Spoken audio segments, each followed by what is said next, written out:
The RCMP had dossiers on Rene Levesque. They had them on journalists, professors, singers, lawyers.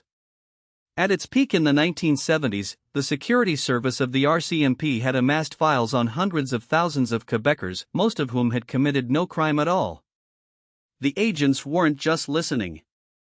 They were acting: arson, theft, infiltration, fake informant letters. And all of this was authorized by Ottawa. The Royal Canadian Mounted Police's security service existed since World War II.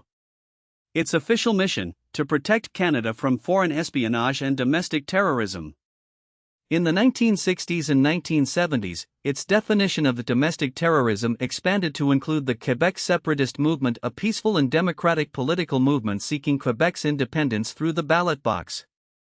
The RCMP Security Service wasn't some marginal organization. It was Canada's main domestic intelligence agency, with hundreds of agents, significant budgets, and direct access to the federal cabinet. Its activities in Quebec were part of a counter-subversion doctrine treating Quebec nationalism as much a threat as communism was. The official position maintained for years was that the RCMP Security Service conducted legitimate surveillance activities within the law. The October crisis of 1970 and FLQ's activities justified increased vigilance.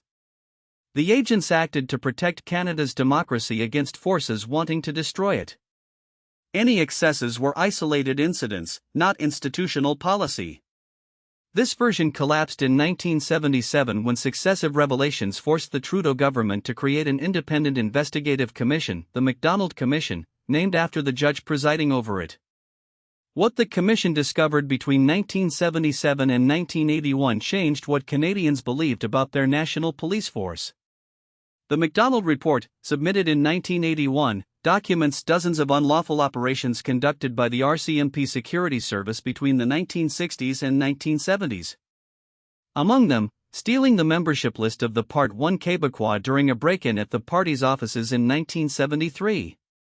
The arson attack on a barn in Saint-Anne-de-la-Rochelle in 1972 to prevent a meeting between Quebec activists and American Black Panthers, a meeting that had no criminal intent whatsoever.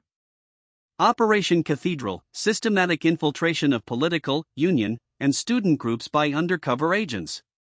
Creating fake documents to discredit key figures in the separatist movement. These operations weren't decisions made by rogue agents acting on their own.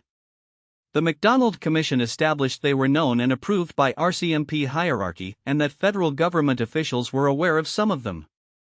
The term used internally was disruptive operations, a euphemism for activities that Canadian law clearly labeled as criminal offences. The RG 146 archives at the National Archives of Canada contain the RCMP's records from that period. Thousands of pages have been obtained through ATI requests since the 1990s, with many passages redacted. What is readable confirms the extent of surveillance: files on individuals whose only link to subversion was their membership in the Part 1 Québécois, participation in legal strikes, or attendance at conferences on Quebec history. During the break-in at the Part 1 Québécois offices in 1973, RCMP agents stole a list of names and addresses. When this act was revealed, several officers faced trial only to be pardoned by the federal cabinet. The pardon itself was significant. It confirmed that the government knew what happened and chose to protect its agents rather than prosecute them. Testimonies before the Macdonald Commission include agents describing an institutional culture where going beyond legal limits was not only tolerated but sometimes explicitly encouraged when dealing with the separatist movement. What the Macdonald Commission revealed, and what the archives confirm since, is that the Canadian state treated Quebec nationalism as a threat to neutralize, not debate democratically. The tools used were those of a political police: mass surveillance, infiltration, disinformation, sabotage. The doctrine was consistent with the FBI's COINTELPRO program exposed by the Church Committee revelations in 1975.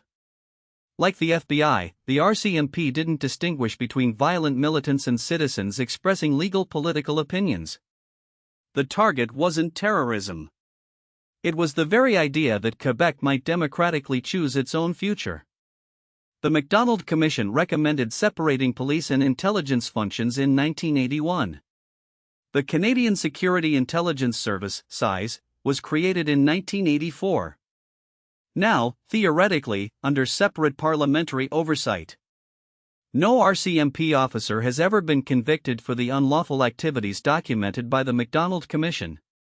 No victim of political surveillance has received official compensation or apologies. Key records of the RCMP's security service during that period remain partially classified. Rene Levesque became Premier of Quebec in 1976. The Part 1 Québécois, whose membership list was stolen by police, governed Quebec for 2 terms. History rendered its verdict on who, in this conflict, defended democracy. For over 20 years, Canada's National Police Force spied on, infiltrated, sabotaged and discredited a legal political movement because that movement believed Quebec had the right to choose its own future. These facts are documented, confirmed by a Royal Investigative Commission, and largely ignored in Canadian history textbooks. The RCMP didn't protect Canada's democracy during those years. It was one of its main enemies. Subscribe to never miss the next episode.